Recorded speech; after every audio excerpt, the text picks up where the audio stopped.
Welcome, everyone. Very excited to have you all here today. My name is Duncan McNellis. I'm a program coordinator with Elected Officials to Protect America. Welcome to our webinar on the final climate plan for New York and on building electrification. We're here with our amazing co-sponsors, Renewable Heat Now, Better Buildings New York, New Yorkers for Clean Power, Food and Water Watch, and Frack Action. And so I want to give a quick shout out to them for all their hard work and making all of this possible. A little background on EOPA. We're a national network of state and local elected officials, which started in New York and is committing to solving the climate emergency, ensuring environmental justice, and protecting our lands, water, and air. A little background on Renewable Heat Now. They are a campaign to accelerate the adoption of ground source like geothermal and air source heat pumps in New York to reduce the amount of fossil fuels used to heat and cool our homes and workplaces. They also advocate for New York state policies that will enable all New Yorkers to afford to make the switch to these renewable-ready heating and cooling technologies. And their member organizations include our co-sponsors, New Yorkers for Clean Power, Frack Action, Food and Water Watch, and others. Our other blessed co-sponsor, Better Buildings New York, is committed to a rapid and equitable transition off of fossil fuels in buildings. They work to improve New Yorkers' health and comfort in their homes while protecting the climate, improving air quality, and energy affordability. We're very excited to have you here today. Our webinar is going to be talking about the final climate plan in New York, recent efforts that have been trying to undermine the plan, and how you can continue to support the plan and building electrification in New York. Please remember to put your questions in the Q&A. Some will be answered in the text box there, but others we will be answering out loud. We'll indicate which ones to let you know. So let's get started. Allow me to introduce our first two speakers. Ulster County Legislator Jen Metzger is a former state senator and environmental champion who has been a vocal advocate for sustainability and social justice throughout her career. And Betta is campaign director for New Yorkers for Clean Power and the director of advocacy and organizing at the Association for Energy Affordability. And she is one of the, if not the only person in New York to have served on a climate action advisory board at the city, county, and state levels. She has experience all up and down the ladder. They will be speaking to us about New York's finalized climate plan and implementation at the local level. So without further ado, County Executive Jen Metzger and Betta. Thanks so much, Duncan. Great to be here, and I will start sharing my screen. Okay, and we'll get this slideshow going. Okay, can everybody see the slides okay? Great, okay. Well, it's such an honor to be presenting with my dear friend, Jen, who I think, Jen, the last time you presented to this group was about a year ago. And that was when you were policy director for New Yorkers for Clean Power. Now here you are as Ulster County Executive, which is so exciting. Right. Yeah, it is. It is. And we have, a lot, and before that, when I was in the Senate, my top priority was getting the Climate Act passed. And as county executive, my focus is really on getting it implemented at the county level. So I'm excited to be here and share what we're doing. Well, it's wonderful to have you as our county executive and as a leader in the climate movement, no matter what role you happen to be in. And so today we're going to be, diving into what is actually in the plan and what can you do at the local level, and looking at what Jen has already done in her very short tenure as county executive to implement the plan at the county level. And this photograph is just from last fall, when a group of us gathered with local elected officials in Albany to push for some of our building decarbonization legislative priorities. And just the incredibly important role that local electeds play in advocating for change at the state level, in addition to all the important work at the local level. So we're going to be talking about the climate plan highlights, recommendations to support local governments, sector-specific highlights, the benefits, and again, really showing what Jen's done with her executive order at the county level and how other communities can do the same. So I know this group, it probably is more familiar than most New Yorkers who I think unfortunately don't know about the nation leading climate act that was passed with Jen's help and leadership in 2019. So I don't want to, spend too much time on this, but basically, the big takeaway is we're required to decarbonize our economy by 2050. That's it. We can do it. And some very exciting and ambitious targets. And of course, at the center of it is that this transition must be just and equitable, and at least 35, if not 40% of the benefits should go to historically marginalized and disadvantaged communities. And this has been emulated at the federal level as well, which is really exciting that New York is leading the nation in how to go about decarbonizing our economy equitably. So the timeline, I think probably folks are aware that the climate plan was finalized at the end of last year. Before that, there was a big public comment process. There was 35,000 public comments submitted. Again, you heard from Jen, those of you who participated in our, webinar that we had this time last year, and that recording is still on the NYCP website, about what was going to be in the plan and how we could influence the plan. And I think we did, and the plan is pretty solid, and covers a lot. And we're just going to be going through, the really kind of high level things today, but just as a reminder, where our greenhouse gas emissions come from. The two largest sources are the building sector and the transportation sector, followed by electricity. And so we're going to be talking about those sectors as well as waste today. Some key scoping plan strategies, really, greening the grid, electrifying everything, reducing waste. That's what it's all about. And again, those are the sectors we're going to be going into, and beginning with the building sector. So we have to scale up exponentially the number of buildings that we're electrifying every year. Currently, we have about 20,000 buildings that are switching annually to heat pumps from fossil fuel systems. And we need to instead be doing hundreds of thousands every year. And by 2030, have 1 to 2 million homes be energy efficient and electrified, with their primary, heating coming from heat pumps. And this is going to take rapid, market growth, scaling up the workforce. And by 2050, 85% of homes and buildings statewide should be electrified and highly efficient. And this is all going to require a very careful, smart, timely transition off of fossil gas and fossil fuels in general, but in particular, transitioning the gas distribution system and retiring old pipes and electrifying buildings. So I don't know, Jen, at this point, if you want to chime in with some of the highlights from your executive order that Sure. Are, showing how the county can really help implement the plan at the local level. Sure. First, I'm happy. I'll put the link to the executive order in the chat, just so people can have it. So I'm 4 months into being county executive in Ulster County. I'm in my first 30 days in office. I issued my first executive order, which is really to align what we're doing as a county government with the Climate Act, the State Climate Act, and even go beyond it in some cases. So,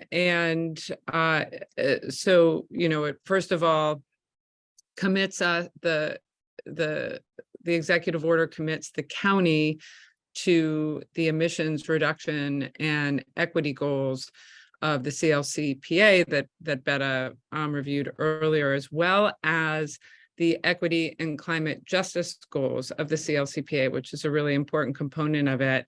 And it contains, the executive order has 13 directives that cover all the different sectors. And Ben and I thought I would just bring up, kind of things we're doing that are relevant as we're discussing each of these sectors. So in buildings, the executive order requires that all, new construction and major renovation of, now it's, I should say it's county government level. So, my jurisdiction, I can't like impose that on every household, but what I can do is we can lead by example and require it of the county government.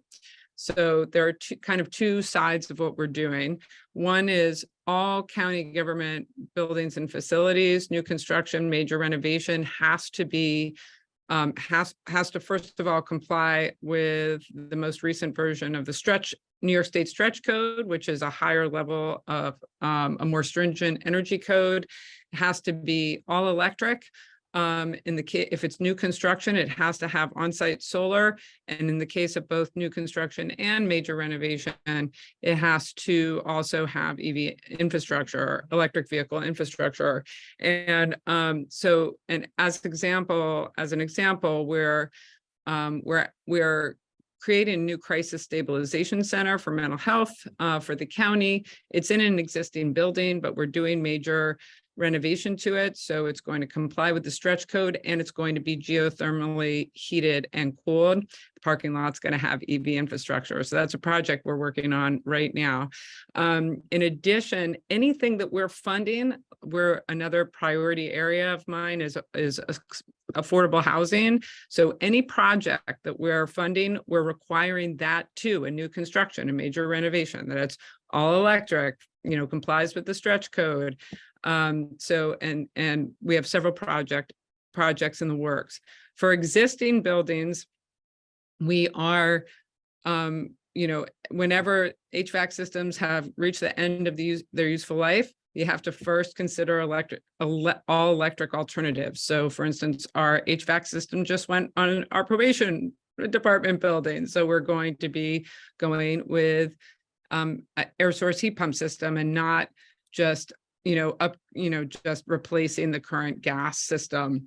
And there's another side of our work, which is to really, county government is in the services business. Basically, we provide a lot of services, Department of Social Services, Public Health, Office of the Aging. We directly connect with citizens and our most vulnerable residents. And we're adding to this mix energy services and helping our residents, and especially our low and moderate income households, connect with state and federal assistance to make the improvements that they need to make to their own homes, to make sure that they have healthy and climate responsible buildings. So for their existing buildings. So it's a snapshot of what we're working on. So exciting, Jen. And what you're doing at the county level is, of course, mirrored in the recommendations that are in the scoping plan that require that all new construction be highly efficient and all electric for single family homes starting in 2025, and then 2028 for, over 4 stories in commercial buildings, phasing out fossil fuel replacements starting in 2030. So these are very ambitious goals that you're already pioneering at the county level, and that we need to do at the state level. But while they are the directive of the climate plan, they still do require legislation. So Renee in a little bit is going to talk about the legislation that would help to implement those directives, as well as requiring that there is an equitable, timely transition for the gas system. That relates to the New York New York Home Energy Affordable Transition Act, because currently we're spending $6 million a mile to replace old pipes with new pipes that are going to last 85 years. that all ratepayers are going to be on the hook for, when at a time when we should be spending that money and investing in the kind of clean energy solutions like heat pumps and weatherization that we need to decarbonize by 2050, as we're required to do by law. So some, very important components that are going to require legislative action, but are in the scoping plan, as a clear directive that we need to accomplish our targets in the building sector. Moving on to the transportation sector, we are again going to be electrifying by 2030. 100% of light duty vehicle sales should be all electric. 40% of medium heavy duty. At that point, by 2030, we will have replaced 3 million gas vehicles with EVs. But it's not just about electrification, as important as that is. It's also about investing in smart growth, in planning that encourages pedestrian and biking infrastructure, making public transportation more available and easy to use. And increasingly, as we get, closer to 2050, we'll also most likely, see some other types of technologies for the hard to electrify subsectors of transportation, such as aviation, freight rail, possibly using green hydrogen and renewable biofuels at that point for the very hard to electrify. But overwhelmingly, we're going to be electrifying the transportation sector at the same time that we're scaling up with public transportation and other low carbon transportation options. So again, I'm going to toss it over to Jen to talk about what's happening now in Ulster County under your watch. Sure. So Ulster County, the legislature had passed some years ago, I can't remember the year, but a sustainable green fleet policy that required that by 2025, 20% of the fleet be green fleet, and the 20% of that be all electric. I mean, it was very good for its time, definitely ahead of the curve. But is not strong enough. We have to be much more aggressive in order to stay on track to meet our climate goals. So this was part of the executive order. And we also just actually sent a resolution to the legislature for their consideration at their next session, changes to that policy that would basically make all electric vehicle purchases the default. By the way, the county government has a very large fleet because we have 1,400 employees. We have many caseworkers and sheriff's deputies and others, like many people in vehicles. So it's a significant fleet. So basically, by 2025. All new purchases have to be all electric, but we're making right now the default has to be all electric replacement for unless there's a reason not to. And I'll just give one example. We have been installing charging infrastructure. We have 20 stations, 40 plugs at 13 county facilities. But for instance, our sheriff's department, they have 5 substations that don't have any charging infrastructure. So we can't require that they're all electric until we get the infrastructure installed there. So that's why, they have that out for the time being. But by 2025, we have to have all of that infrastructure in place to be fully electric. And I do want to say that just let you all know that through the Inflation Reduction Act, it was the Infrastructure Investment and Jobs Act, that federal legislation has, there is a large pot of money for community charging infrastructure. So municipalities should look into that, counties should look into that and consider applying. We're going to be applying for that funding to build out our infrastructure. We're also going to be building it out, looking to partner with, public housing developments, low-income housing developments to make sure that there's charging infrastructure there, get grant funding for EV infrastructure in areas that will support low income, moderate income, marginalized communities making that shift to EVs. The other important piece is public transportation. We have a public bus system, UCAT, that actually the legislature in its wisdom just recently, this past fall, made a free service. So we no longer charge for public transportation, which is something that I'd like to make permanent. But we are in the process of electrifying that fleet. So we've already have 3 amazing electric buses on the road. They are like the smoothest ride, really fun. And we're in the process of purchasing the next 3 buses. So it's very exciting, but electrifying the fleet and expanding public transportation so that it is an alternative for everyone driving their single cars around, a viable alternative to, get to work, get to school or college. And it's an equity issue too, because there are many people in Ulster County that can't afford a car. And it's expensive to own a car. And, because of that, they don't have the same access to job and educational opportunities. So it's an all around good thing. And we're also working on expanding non-motorized transportation possibilities in the county. We do a lot of work to expand our rail trail network so people can bike to work, walk to work, cross country ski to work, however they want to get there without having to necessarily rely on a car. So many good things happening. It's really, really exciting to hear about. I know we only have a few minutes left, so we'll try to blow through this. And I think, probably the electricity sector highlights of the climate plan are familiar to a lot of people. The high level is 70% renewable energy by 2030, carbon free by 2040.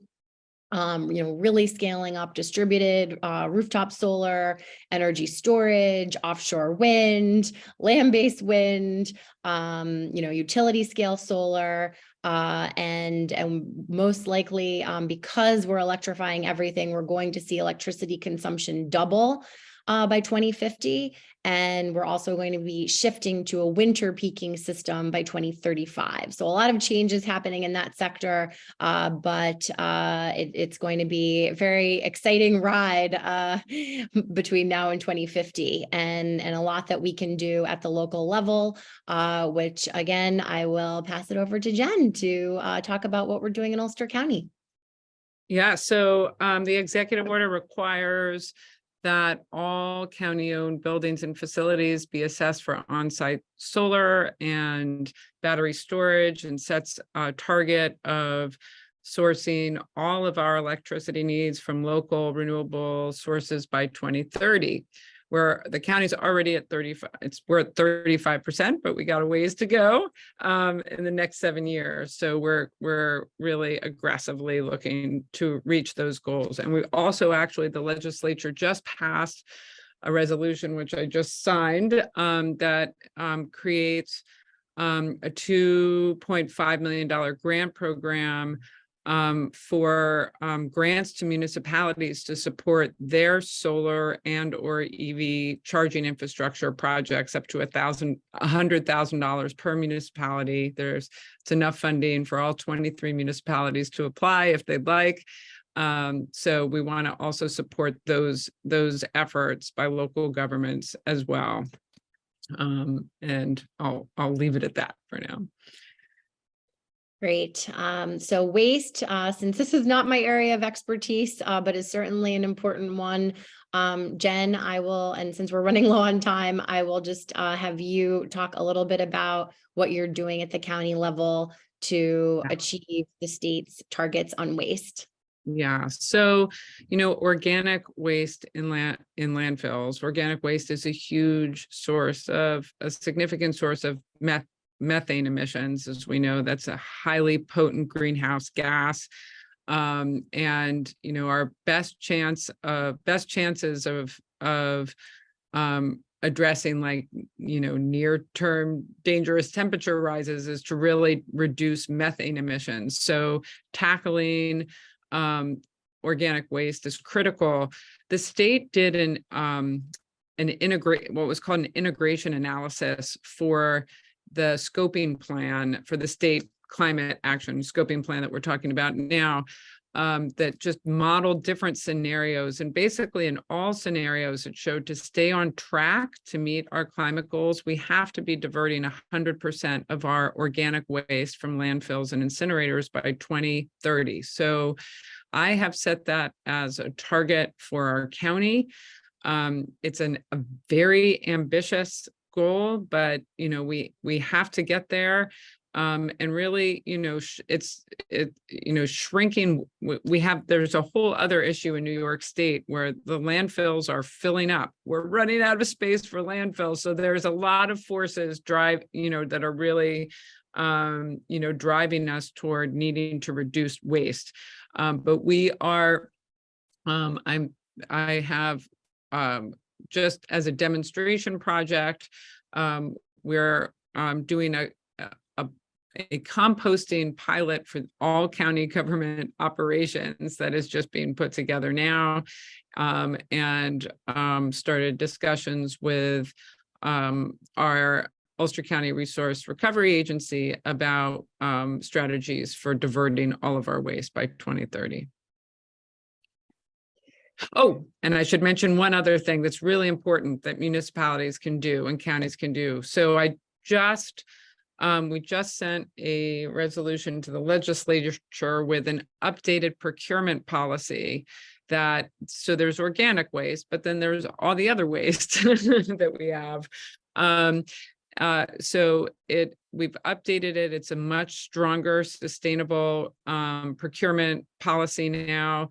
It requires, for instance, that, all office paper be made of 100% post-consumer content. It prohibits the use of single-use plastics in food service and, other uses. Water bottles at county events. We're actually going to offer just water for people to refill their bottles. But yeah, and requirements for Energy Star compliant products in electronics, and a lot of these are county governments. All governments can really move the needle because they purchase a lot of supplies and materials, so we can not only model the right kind of behavior, but also start creating those markets for products made from post-consumer content, recycling industries, basically. Really, we could probably, Jen, have you talk this entire hour about all of the amazing things you're doing. But knowing that we're trying to cram in a lot to this session, I will ask you to just briefly talk. I know you're so passionate about the exciting work that you're doing on green jobs and how important it is, given that at the state level, we need to scale up and have over 100,000 new jobs created by 2030, over 200,000 new jobs created by 2050. We've got a lot of work that we need to do, pun intended. So I will let you talk about what you're doing on the jobs front here in Ulster County, and then I think we're going to have to wrap up. Yeah. So just say, a big problem we have, it'll create hundreds of thousands of jobs, meeting the goals of meeting the targets of our climate law. But the problem is we don't have that workforce. That workforce has to be developed. And this is a huge need to get to where we need to be.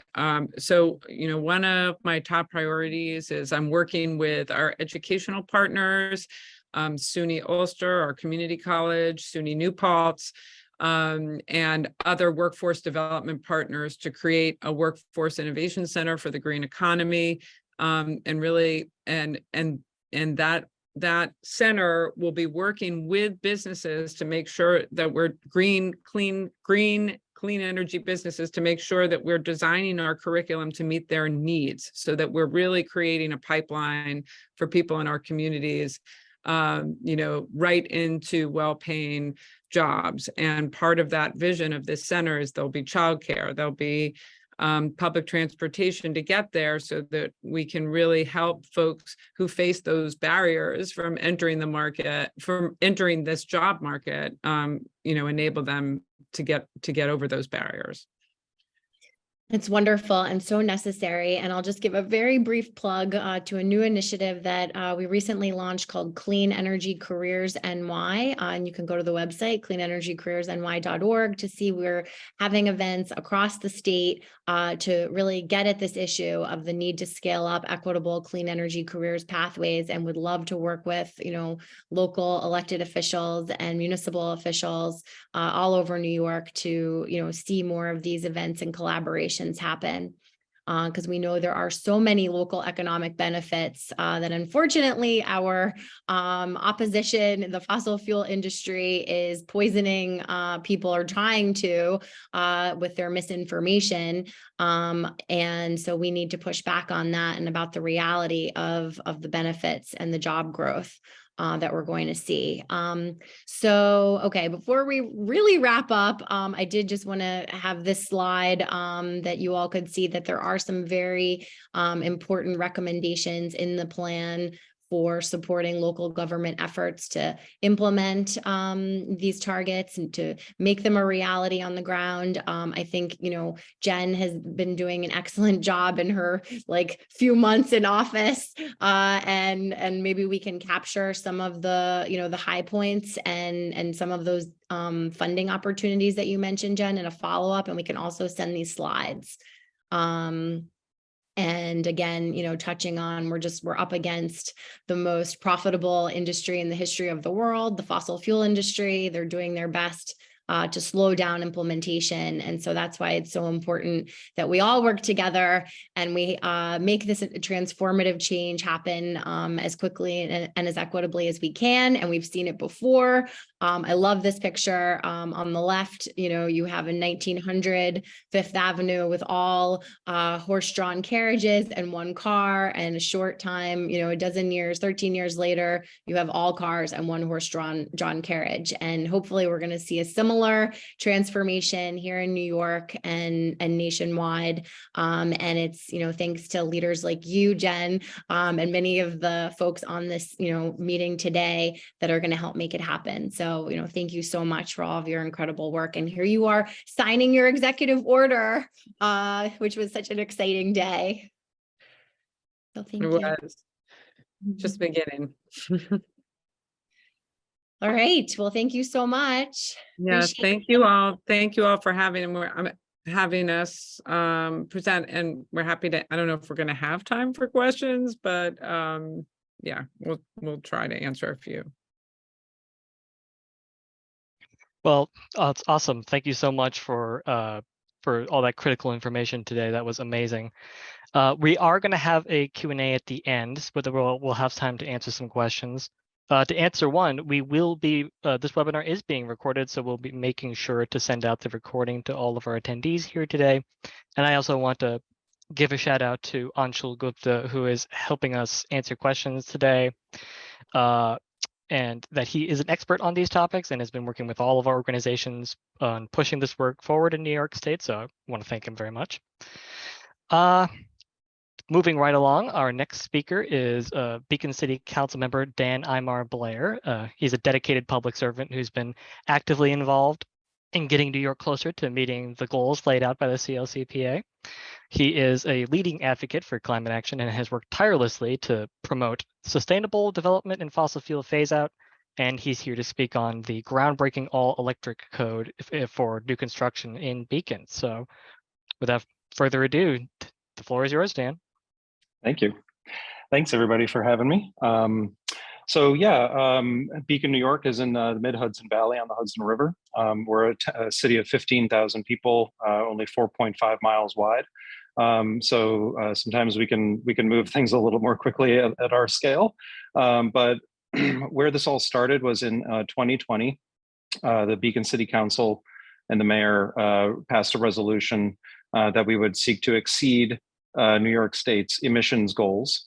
Not entirely clear at that time how we were going to achieve that, but obviously I was looking at our building portfolio, because that represents, as that we've already discussed, is a third of our emissions. So there had been some movement around the country at that time on electrification. Brookline, Massachusetts, I think, Berkeley, California, and Ithaca, New York, had been working on a law at that time. I don't think they had passed it just yet. So, then we got kind of sidelined by COVID, police reform, and some other hot topics. So fast forward to fall of 2022, and we began work with Food and Water Watch, who have been amazing through this whole process. A new group that formed called Beacon Climate Action Now, and members of our climate action, our conservation advisory committee, which has the same acronym as the Climate Action Committee. And we put together a law, somewhat misinformed at the time, that would restrict the burning of fossil fuels indoors in all new construction and renovation using our building code. And we had kind of a longer timeline than we ended up passing at that time, because we were a little concerned that the trades needed some time to beef up in the area and get ready for installing a lot of heat pumps. We had some conversation with our building department at that time, who gave us the good news that in their conversations with local contractors, everybody was ready for electric appliances and to replace gas appliances with electric. So we felt like we were kind of emboldened to move at that time, and we didn't really have any excuses not to. We spoke with our city attorney, who decided that, or whose advice was that the energy code was the appropriate place to put this, was the appropriate place to do this. And aside from New York, so New York City can make changes to their building code without approval from Albany, is my understanding. But everybody upstate, if we want to make more stringent building code, we actually have to show kind of a special need to Albany in order to get that approved. But our energy code is all ours. The law that we ended up putting together, I'll describe it for you, is based on the energy code, as I mentioned. It referenced the Green Amendment to the state constitution, which was passed recently. And what we did was we banned all burning of fossil fuels indoors, all new construction, and all major renovations where 75% of the heated space is being renovated. All of that would have to go electric on January 1st, 2024. Now, we had some reservations. We still had some concerns that we were maybe pushing too hard. So the mayor and the city administrator and the city attorney had a meeting with NYSERDA just to kind of go over, where do we fit in relation to the work that they're doing. NYSERDA doesn't like to get involved in local politics, but was supportive of what we were doing. Suggested that we follow the exemptions that are in the scoping document, the scoping plan, and also agreed with us that the trades generally were ready. It's not so much that there's a lot of training, as Jen was saying, we need to do a lot of hiring. This is a huge industrial effort. It's basically creating a whole new cottage industry of electric retrofit. But the folks that are out there now feel that they're equipped with, they understand these appliances and they're ready to do this work. So we included reasonable exemptions in the law that were consistent with the scoping plan, emergency backup power, manufactured homes, which come with their appliances built in, exemptions for manufacturing, restaurants, labs, laundromats, which was actually quite important to us, crematoriums, if we still need crematoriums, and hospitals and other medical offices. And that also includes municipal water and sewer. Now, we kind of, the city council was kind of like, yeah, okay, we'll go along with that. But we actually decided to tweak that a little bit. And what we decided was that we would give that exemption only for the core of that business. So for example, if you were in manufacturing, glass blowing is actually something that's really important to us in Beacon, because it's part of our tourism, and we have a glass blowing business that's very popular on Main Street. So what we say is, if you want to blow glass, okay, that's fine, you can do that, but your heating and your cooling and your water are still going to have to be electric. So we provided these exemptions, but heating, cooling, and water are still going to have to be all electric. And let's see, what are some other fine points of the law? Renovations. So the way that we're treating renovations, which was actually very important to us, because a lot of upstate communities understand this, we're doing a lot of retrofitting of kind of these old factories and old mills, and they're being converted into residential and commercial mixed use spaces. And that's actually a big part of the, the development portfolio that's happening in Beacon. So the renovations, what we did is, as I said before, 75% of the heated space. But if, for example, if for some reason, maybe new appliances had been purchased recently, or maybe the new appliances weren't they were in the 25% of the building where the renovation wasn't taking place, we gave them a little bit of a pass. And we said, okay, but the next time that you file for a building permit and you're going to work on that area, or you're going to replace those appliances, your furnace, et cetera, we're going to have this on your building card, and it'll be presented at point of sale as well, that the next time that those appliances need to be upgraded, they're going to be all electric. And we also, of course, provided for a hardship exemption that would go to our zoning board. So yeah, that's everything with our law. I think, one thing that I just want to say about the law is that we wrote it with the hope and the intention that other communities would be interested in it. There are always concerns that, as has been mentioned before, the fossil fuel industry is kind of out there looming. You never know where they're going to pop up next and who they're going to fight next. But as being rooted in the green infrastructure law and being rooted in our energy code, our city attorney doesn't like to play games, and they don't like to push the envelope. We have a very kind of conservative minded, not conservative in on the political spectrum, but conservative in that they kind of are conservative in their legal approach. They feel very confident that we are well within the law and that there's no risk here at all. So yeah, should I see some questions maybe popping up here, or should I wait for the Q&A part of that? Yeah, we are running a little short on time, so our Q&A will be a little bit crunched at the end, but we're going to answer as many as we can in the chat box. So keep an eye out to make sure that we answer your question, and we'll give you some contact info for getting in touch with us afterwards. All right. Thank you so much, Councilmember, for that. That was amazing. All of your work in Beacon is inspiring, and I hope that everyone truly does take it up like you're hoping. Yeah. Our last speaker for today is Renee Vogelsang. She's the director of Frack Action New York. Renee is a true climate warrior for the state of New York, and with more than 15 years of organizing and advocacy experience, including 4 years on the successful campaign to ban fracking in New York. And she's also one of our wonderful organizers for today's webinar. She will be speaking on how we are advancing building electrification via the New York State budget and the legislative session. So Renee, the floor is yours. Thanks so much, Duncan.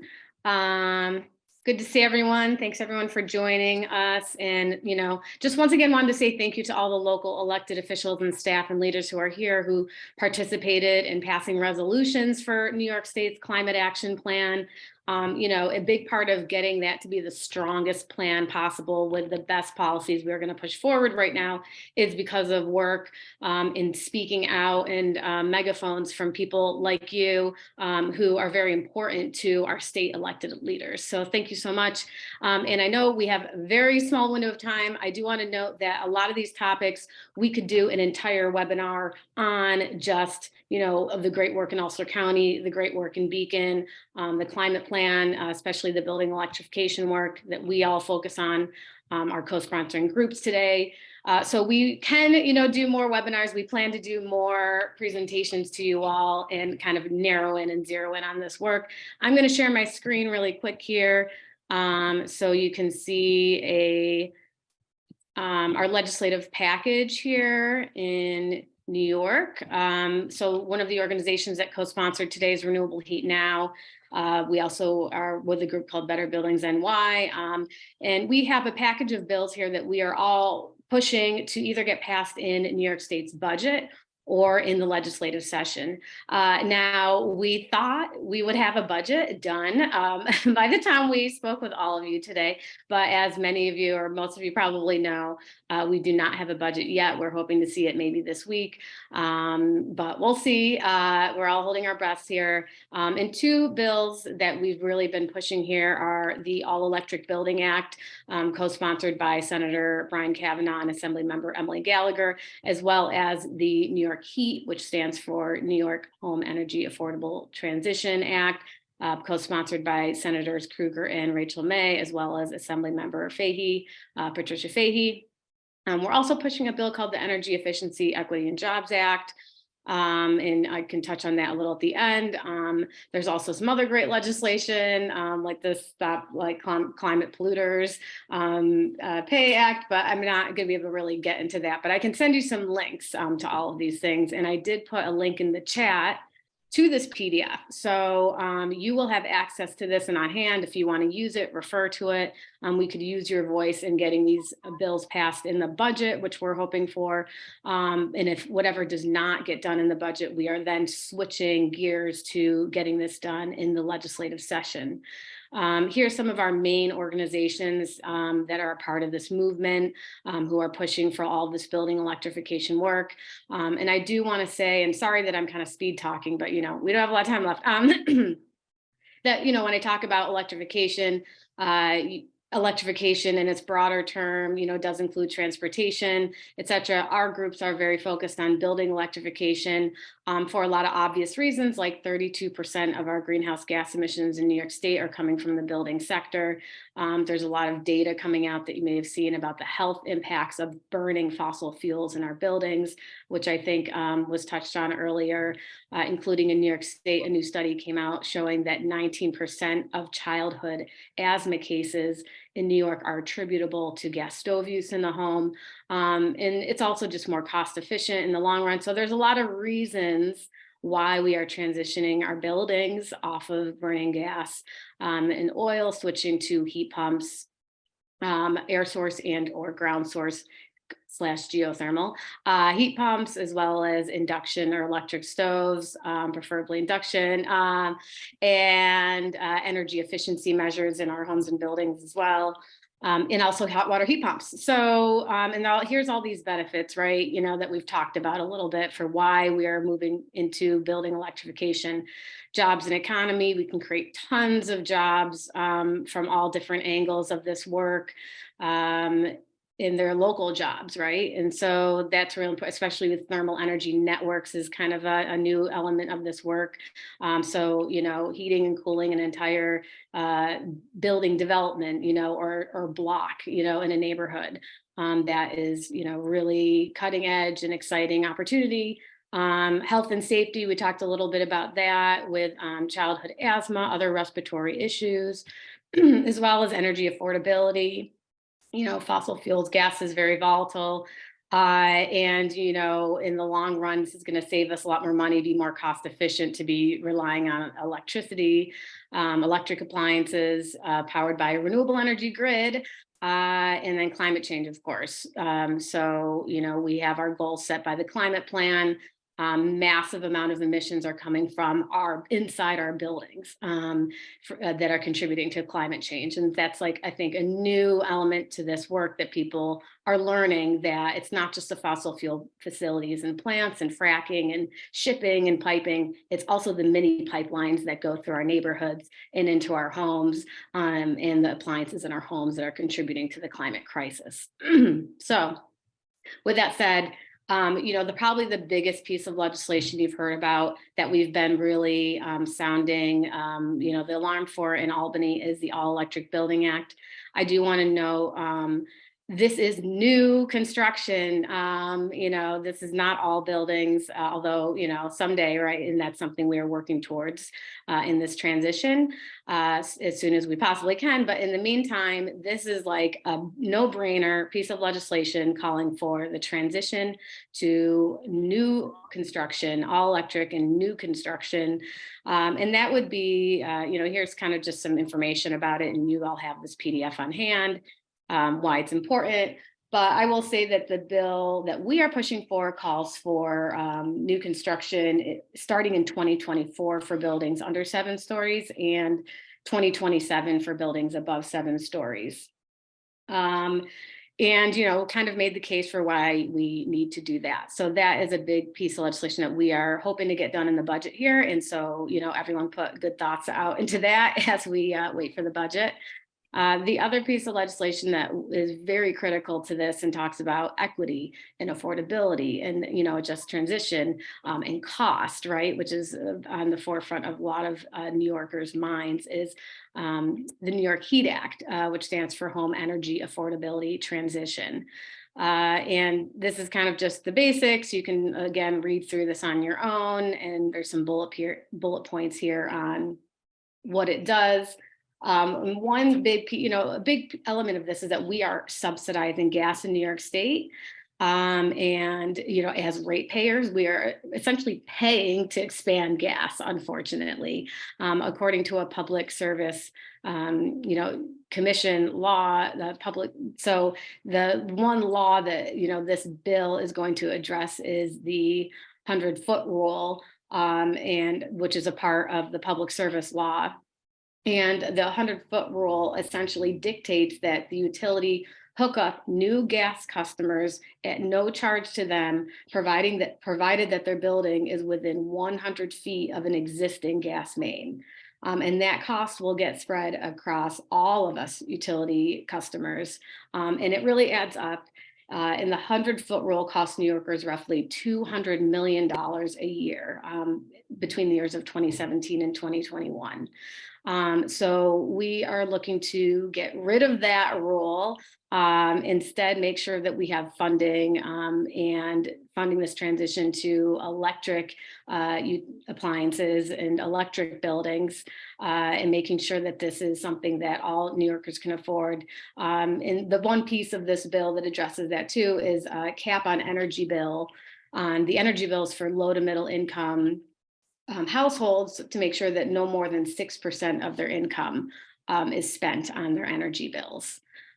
So this is, a really, really, really critical piece of this. We see both this bill and the all electric bill going hand in hand together to make sure, we're making this transition, but we're also making this transition affordable and equitable. And, subsidizing the right things that are reflecting addressing the climate crisis, as well as public health, and as well as jobs in the economy and cost efficiency. We're also pushing and supporting the Energy Efficiency, Equity, and Jobs Act. And, some bullet points here: requires utilities and NYSERDA to ensure ratepayer money spent on energy efficiency retrofits are equitably deployed in and for disadvantaged communities. Job training programs for EJ communities, other elements of removing mold, lead, asbestos from buildings, energy retrofits, and, really removes key barriers to energy efficiency retrofits for low and middle income households. And so, that's just another really important element to this, is environmental justice, energy affordability, equity. And we have some other funding mechanisms here in this PDF. So that we, have been talking about in the budget, and making sure, here's how we can make this transition. Here's the dollars and cents, and breaks it down. So a lot of financial, projects and initiatives here for all of you to look at. So we wanted to make sure you had this PDF on hand. I did put it in the chat. Please, download that, refer back to it. And just to flag, we are going to probably have refined materials as we move into the legislative session. So you'll see what was accomplished in the budget. We're going to report back to you on that, what we did not get accomplished in the budget and are going to be pushing for in the legislative session. I'll do a stop share. And, finally, I just want to say that we are looking to have a sign-on letter again. Those of you who've worked with us before, local electeds, we've had a sign-on letter, I think, every year for either critical pieces of legislation, for the budget, for the climate plan. We have the resolutions that you all passed, I think over 30 local actions of some kind, including many of them resolutions in support of a strong climate plan. So we are looking to do another sign-on letter, and we would love all your signatures on it.